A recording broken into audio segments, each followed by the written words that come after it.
j'ai tellement hâte de l'ouvrir.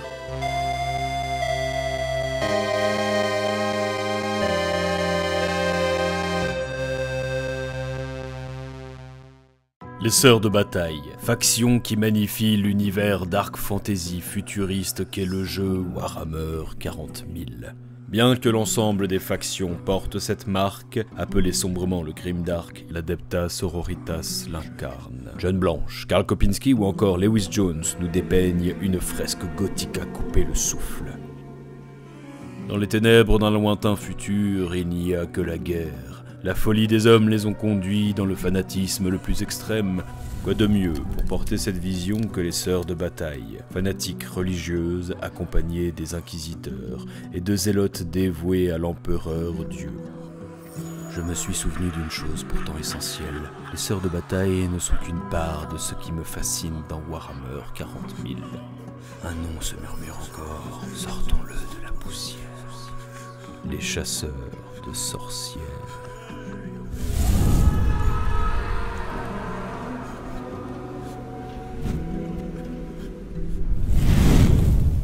Ah, le codex chasseur de sorcières.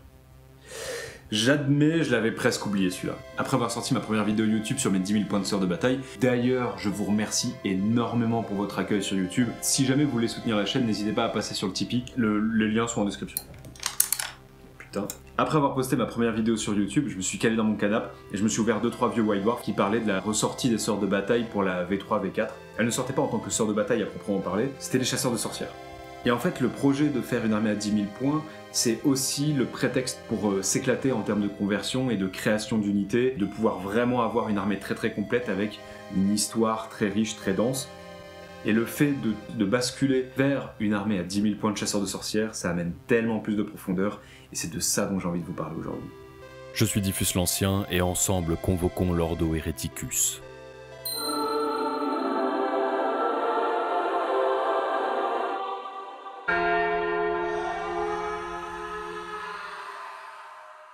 Et là, en fait, tout se tient.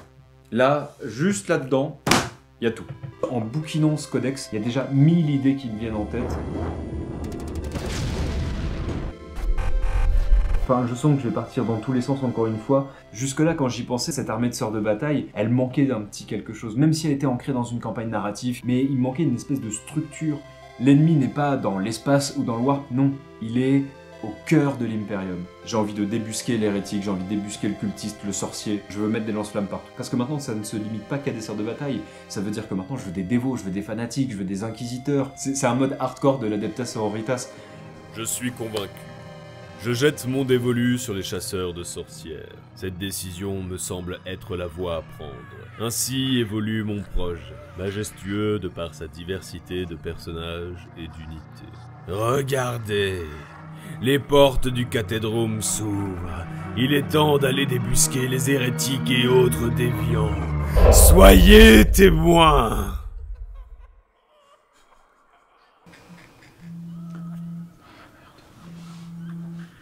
L'ordre de mission vient de tomber. Communication reçue. Fortune est perdue. Classe interstellaire. Objectif de mission, escorter et recueillir flotte Armata. Transférer savoir inquisiteur Durmolev. Crash en surface, Quintar 4. Ressources critiques à bord. Survivants en danger. Xénos hostiles. Assistance immédiate requise. Priorité, capitaine et cargaison sécurisée. Fin de transmission. Un ami nous a préparé cette campagne qui se déroulera en 2 jours. 550 points par liste, c'est l'occasion de rassembler mes chasseurs de sorcières. 550 points, ça peut être très peu, mais on est 6 joueurs à jouer sur 2 jours et il y a 5 missions. Donc en fait, c'est absolument parfait parce qu'on va pouvoir jouer et en même temps passer du bon temps sans avoir la tête qui explose. Surtout, ça me laisse le temps de personnaliser un tout petit peu mon armée. D'abord, là, ce que je dois faire, c'est trouver des idées. Et il y a une illustration en particulier qui m'a tapé dans l'œil. Attendez, je vous pose juste là. Ce codex chasseur de sorcières, il est incroyable. Il y a tellement d'idées, tellement de concepts. Il y a des illustrations qui sont tarées. À chaque page que je tourne, il y a un truc qui me donne envie de m'arrêter, de vous en parler. Mais voilà, il y a cette double page. Putain, elle est complètement ouf. Voilà, là, ici, on sera bien. Cette illustration-là de Karl Kopinski, elle est extraordinaire. Et j'ai envie que mon armée ressemble à ça.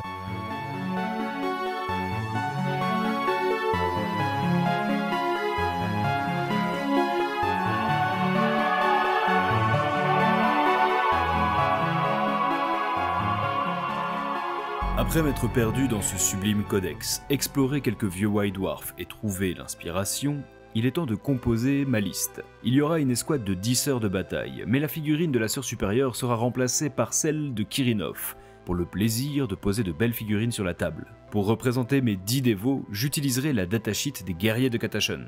On peut y mettre 2 lance-flammes, banco. Je vais leur ajouter cette règle spéciale trouvée dans le White Dwarf 121. Le sergent sera remplacé par cette figurine de prédicateur nommée Samko le Sérieux. 5 Repentia et une machine de pénitence. Mes 3 arcoflagellants seront menés par un missionnaire, mais pas n'importe lequel. Patience. Et pour finir, le seigneur de guerre, un inquisiteur, qui vous sera révélé plus tard dans cette vidéo. La liste est prête. Maintenant, spectateurs, il faut recruter les plus zélés de du 24.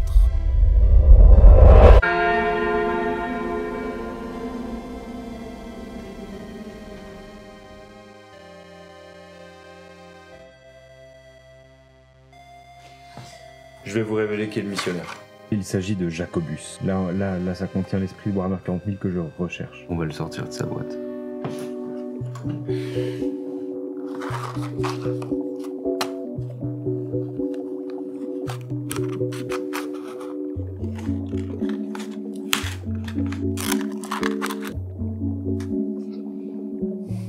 Trop bien.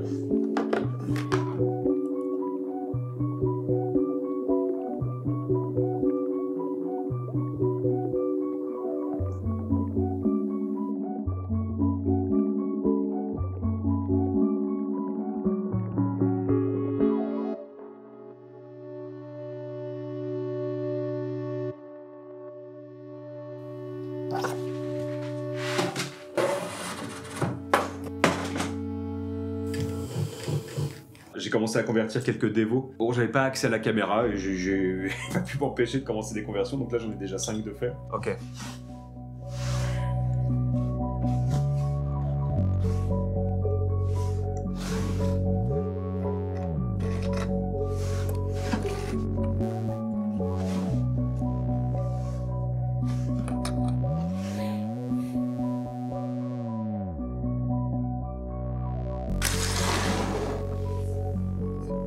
Celui qui va être à la tête de mes dévots va être Samko le Sérieux. Alors Samko, c'est une figurine que j'aime particulièrement. Comme Samko sur Twitch donnait pas mal d'idées, et bon voilà, j'ai nommé ce personnage.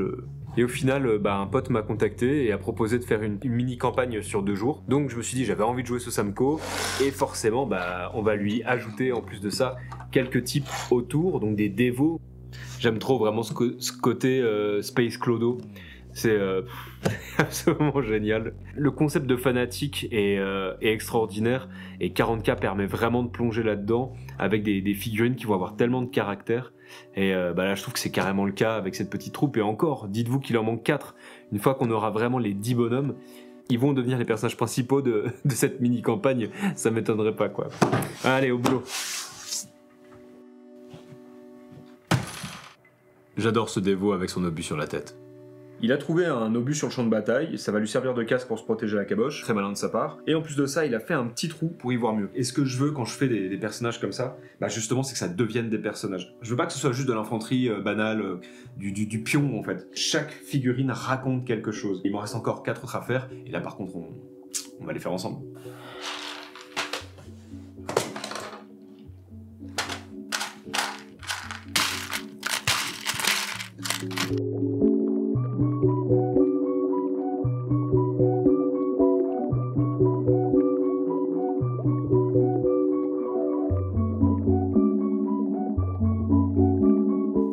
Zélote ou dévot, j'ai l'habitude d'utiliser des corps de soldats de l'Empire pour Warhammer Battle. Ça vient accentuer l'aspect médiéval. Il suffit juste de leur mettre des flingues et puis on est bon. Toujours plus de rabios. Alors pour les personnes qui se posent la question de comment je fais pour avoir autant de rabios, et encore là vous n'en voyez que très peu, c'est 2 choses principalement. Soit j'achète des lots sur le bon coin, ou alors je fais du troc. J'adore mettre des sacs à dos à mes personnages, ça leur donne vraiment cette allure de un peu pillard, personnages qui sont en errance et qui ramassent des bouts de trucs qu'ils trouvent par terre sur les champs de bataille, dans des ruines. Et là ici, c'est de la garde impériale. Je vais finir par trouver un sac à dos. J'ai trouvé un sac à dos. Trop bien.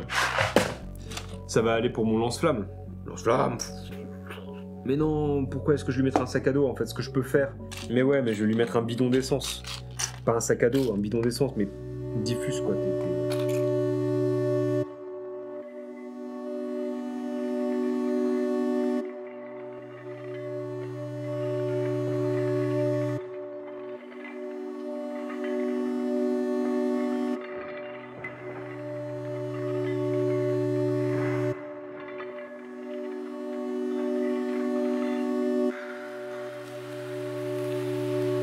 Le montage de ma liste arrive à sa fin. La peinture sera pour la prochaine vidéo. Ces 10 dévots sont superbes, mais il manque quelque chose. Ce qui est important dans le détail, c'est le détail. Et justement, il en faut plus. Pour durcir le fanatisme de mes dévots, je les ai recouverts de bougies. L'absurdité d'une foi à la limite de la déviance. D'ailleurs, le moment est venu. Il est temps d'ouvrir le colis.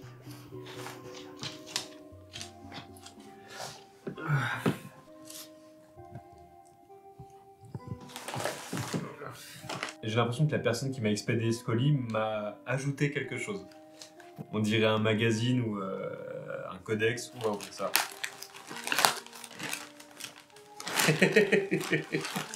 Ah mais il y a un petit mot. Ouais bah voilà, ça c'est une des raisons pour laquelle j'achète pas de neuf. Et j'en oublie la figurine. Alors déjà la personne du coup me dit qu'il a retrouvé ce White Dwarf qui lui a donné envie d'acheter la fameuse figurine que contient la boîte. Donc c'est le White Dwarf que vous avez vu en début de vidéo, mais c'était ma version. Et là cette fois-ci j'ai la version de ce fameux tome. Voilà, c'est assez flou pour pouvoir le nommer. C'est beaucoup trop sympa d'avoir glissé ce White Dwarf là. Et puis le petit mot en plus, c'est ça que j'aime bien en fait avec l'occasion, c'est qu'on récupère des choses qui ont un bout d'histoire, il y a de l'humain derrière en fait, c'est ça qui est trop bien. D'où le fait aussi que souvent je cite les sculpteurs, parce que Games a arrêté de le faire, de citer ses sculpteurs et ses illustrateurs, ce qui est fort dommage, parce que derrière chaque sculpture, il y a quelqu'un qui a travaillé derrière, c'est le travail d'un artiste ou d'une artiste, et c'est important quand même. Par exemple les frères Perry, savoir que c'est 2 frères jumeaux qui sculptent des figurines ensemble, dont un qui a perdu son bras en tirant avec un véritable canon lors d'une reconstitution, et qui pourtant malgré ça continue à sculpter. Il y a du vivant derrière tout ça. Et du coup, merci pour ce White Dwarf que je garderai précieusement. Mais maintenant, on va s'intéresser à ce qui se trouve dans cette boîte. C'est vraiment un bout d'histoire, quoi. Alors, est-ce que vous avez deviné de quel inquisiteur on parle? On est sur Karamazov en métal. 20 ans d'histoire derrière ça. Donc en plus de ça, elle fait son poids, je la voulais absolument en métal. Parce que je souhaite que quand je déplace ma figurine sur le champ de bataille, c'est le trône du jugement que je déplace. C'est pas un bête pecno. Et il fallait vraiment que la figurine en jette, que limite même je demande à mon adversaire de déplacer la figurine pour qu'il sente le poids du jugement, cette épée de Damoclès qui va lui tomber sur le coin de la fif. Elle est vraiment sublime cette fille. On va lui en donner vie.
De Sœurs de Bataille, un projet audacieux que j'ai décidé de vous présenter au travers un triptyque en 3 vidéos. La 3e sortira après la fameuse mini-campagne que j'évoquais ici. Vous y verrez la peinture et une vision du jeu. J'adore les Sœurs de Bataille pour leur esthétique et ce qu'elles incarnent. 10 000 points permet de développer bien plus qu'une liste classique. Jouer pour faire vivre. Warhammer 40 000 est trop riche pour ne regarder que ce qui est récent et va venir. Regardons ce qui fut, mélangeons tout ça. Modelons ce jeu pour en faire ce qui nous plaît. Un codex n'est qu'un bouquin. Pourquoi le suivre à la ligne? Une parole bien hérétique pour celui qui chasse les impies, non? Mais c'est ce que je veux partager avec vous. Regardez, avec une poignée de poings, des figurines tout juste montées, nous avons déjà de quoi stimuler notre imaginaire. Écoutez, je les entends hurler, chanter des psaumes. Je les vois aligner des suspects dans la ruelle d'une cité ruche pour les juger. Je vois mes sœurs de bataille entourées de dévots fanatisés, brûlant l'hérétique sous les yeux d'un inquisiteur perché au sommet d'un trône. Les fous, les déviants, les zélés, voilà ce que m'ouvre cette lourde porte dorée éclairée par les bûchers des chasseurs de sorcières. Au travers le temps, cette armée va grandir. L'Ordo Hereticus lui donne déjà un caractère bien particulier. Imaginez des drop-pots chapelles qui s'écrasent au sol, ou bien une légion pénale en première ligne. Bien, il est temps d'aller chasser l'hérétique, le mutant et le sorcier. Mais n'oubliez pas ceci, l'innocence n'existe pas, seulement des degrés de culpabilité. C'est donc la fin de cette vidéo. Je vous remercie d'avoir regardé jusqu'au bout. Si vous voulez continuer à voir la progression de ce projet, n'hésitez pas à aller sur mon Instagram. Et puis également sur Twitch, tous les mardis soirs de 19h30 à 21h, voire même des fois on dépasse un peu. Si vous voulez soutenir le projet et voir les vidéos évoluer en termes de qualité, n'hésitez pas à passer sur le Tipeee. En plus vous verrez, il y a une petite contrepartie particulière, tout est dans la description de cette vidéo. Je remercie également les personnes qui ont composé la musique que vous avez pu entendre tout au long de cette vidéo, sans oublier celle qui a cadré pas mal de plans et qui a accepté de sortir en plein milieu de la nuit pour pouvoir me filmer auprès de Mondial Relais, ma chère et tendre. Je te remercie de me soutenir dans ces projets dans lesquels je m'éclate comme un fou.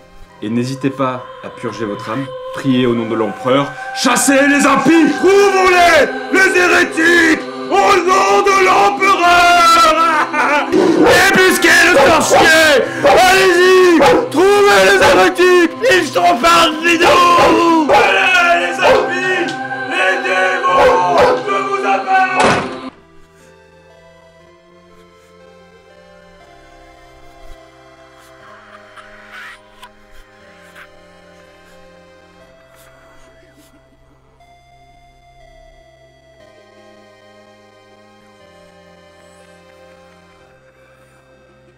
Je me dis, au vu de votre bibliothèque qu'on aperçoit dans la vidéo YouTube, que ça vous fera plaisir. Hâte de voir une belle peinture dessus 20 ans après. Tom. C'est mignon. Mais de ouf. Je savais pas... C'est trop gentil. Et c'est pas quelqu'un que tu connais de... Pas du tout. Non, j'ai acheté ça sur Bon Coin. Beaucoup trop sympa. Les gens sont cool, hein. Bah ouais, mais tu vois là c'est 20 ans plus tard quoi. Et ça, je suis trop content de pouvoir montrer ça dans la vidéo parce que... C'est que ça continue à vivre quoi. C'est ça, tu perpétues un truc. Putain, j'allais le mettre en boule en plus le truc quoi. Comme un abruti. On se fait un petit plan proche de ça.